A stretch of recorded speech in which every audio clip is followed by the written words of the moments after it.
approaching 25 before 11. Chris Mann. BBC Radio Cambridgeshire. And there's a story that's in some of the national papers this morning, all about a street in Cambridge. It's called England's first Dutch-style cycle street. Cyclists have priority over cars, and it's already opened in the centre of Cambridge.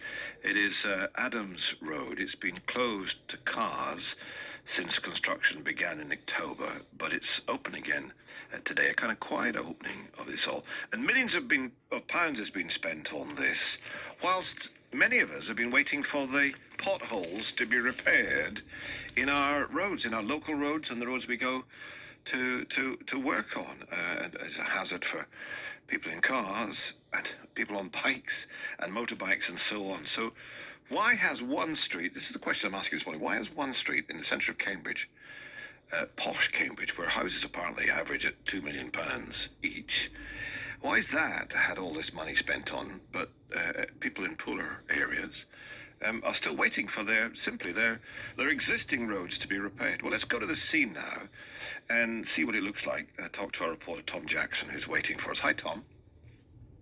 Hi, Chris. I mean, today, what a day to be out and about in Cambridge. The sky blue, and I did actually leave my Factor 50 at home, so by the end of this I may end up looking as red as the road in front of me. We are, as you say, on Adams Road, which is surrounded and flanked by the University Library to my right, and the Trinity College playgrounds, the sports grounds for that college on my left. And this morning, as I've been here, plenty of cyclists going up and down. It's been a bit of a soft launch for this red road, as it's known, dubbed England's first cycle street, as you say.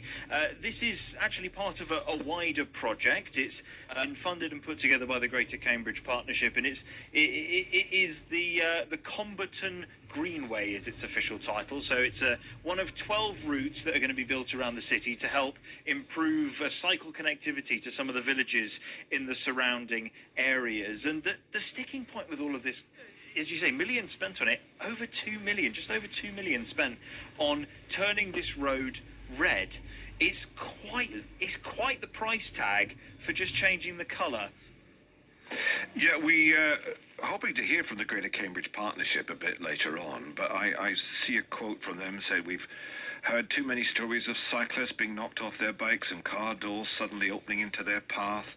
Elderly and vulnerable residents have to step into the road just to get around bins or parked cars. This project's about putting people first, making everyday journeys safer and easier." So I understand that it's about safety, and I'm sure we all agree those are very laudable aims.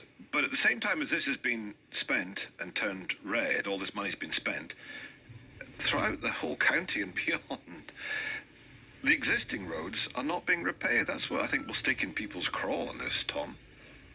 I think it certainly will, Chris. I mean, as I was driving here this morning, I was going along Grange Road, and it did feel like I was on a little bit of a roller coaster, bumping up and down in our wonderful radio van. And when I got here, nice and smooth. But it's important to note that Adams Road is not a major route. It's a side street that heads down towards some university buildings and the sports centre. And as I've been here this morning, I have been chatting to a few people as they walk, cycle or drive along Adams Road this morning. And I did hear from Will. He wasn't convinced. I mean, I suppose if it keeps cyclists slightly safer, then I suppose so. But whether they could have, they probably could have spent the money on something else, probably improving the roads around here, because they are full of potholes. £2 million spent on this project alone. Does it feel like value for money? I don't know, actually. I mean, no, I don't think so. No, that's personally my opinion. But I don't. But I'm not a cyclist, so yeah. And the idea was to improve safety for the people cycling up and down here. The road users can still use it. I can see a car just coming up very slowly and cautiously, it must be said. Is this kind of thing needed even? If there were smooth road surfaces, no potholes, surely people would be safe by default. Yeah, I mean, I suppose. I mean, Cambridge is you know, is quite renowned for cyclists anyway. So I mean, and they've already got dedicated cycle lanes anyway, most of the roads. So yeah, I mean, I don't think this is necessary. So, Tom, that's you out on the red road, as we're going to call it today, talking to Will. Were there many about? Were there other people there? Well, there've been a fair few cyclists for sure. Plenty zipping up and down this morning. Even one going past now. Hello, cyclists. And there's a fair few pedestrians as well. A distinct lack of cars, which is, well, the notable difference really, because when I saw photos of this road before the transformation took place, it was very much line to stern all the way up the road on both sides. So either they haven't realised it's reopened yet, as one drives past just now, but the parking has been severely reduced. There are a handful of bays that have been painted in up the stretch of the road, and I noticed this morning that the big family cars that people use to drop their kids off at the sports centre and other facilities up the road, they're actually wider than the spaces, so they're already straddling into the road that has been redesigned to improve safety. So maybe need to get the white paint out a bit. And you spoke to somebody else. Tell us about this, Tom. I did, yes, and the people who've been calling for this the most have been the residents, because there are plenty of university buildings here, but there are some houses where people are living. And so I did manage to catch up with Juliet, who lives on... Oh. Tom's...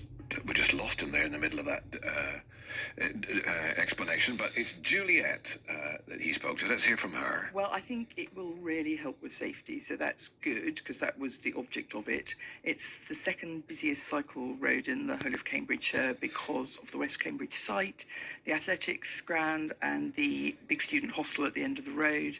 And the West Cambridge site's going to get bigger and bigger and bigger, so that the number of cyclists is just going to become more and more and more.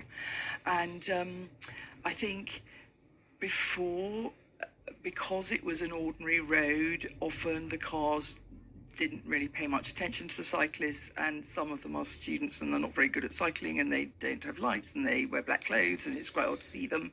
So I think that the red road and the fact that it's a proper cycle street, and the cars are encouraged to sort of treat the road slightly differently. And What about the red road will encourage that? What makes it different, do you think? because it's the same colour as all the little cycle paths at the edges of the other roads, so people immediately know that it's different, and it's got these cycle pictures along the road, and it just feels like a cycle street now.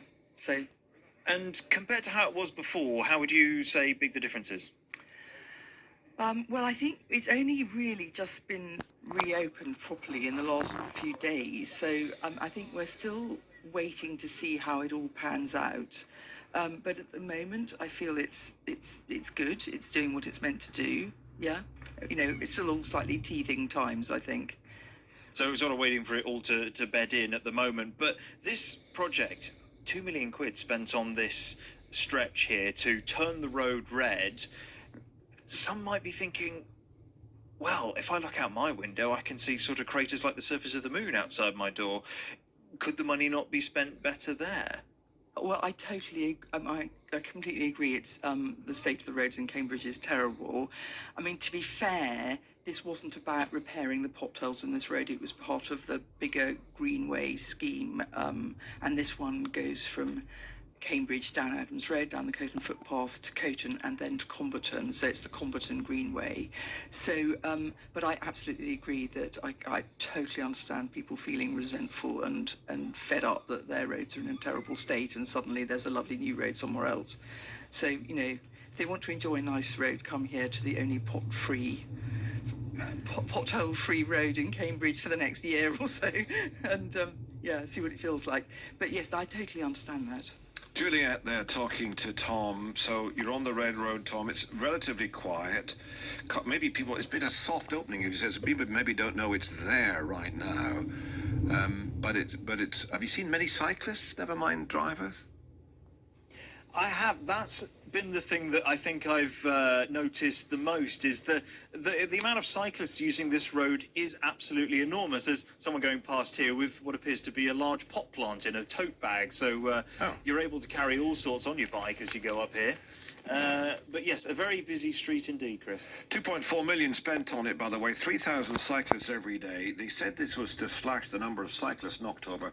But one of the papers is reporting today there were just 2 collisions involving a cyclist there in 7 years. So I tell you what, we're going to return to this subject tomorrow. Thank you, Tom. There'll be more from him tomorrow. We'll talk about the Cambridge, Greater Cambridge Partnership about this as well. This huge project, lots of money, just happens to be in one of the poshest roads in Cambridge. So you're waiting for your potholes to be filled in, people elsewhere in Cambridgeshire, but they've got their new red road. What do you think of that? 81333 on the text. Start the message with the word CAM, C-A-M. Love to hear from you, and we will return to that tomorrow. I'm in the bumblebee.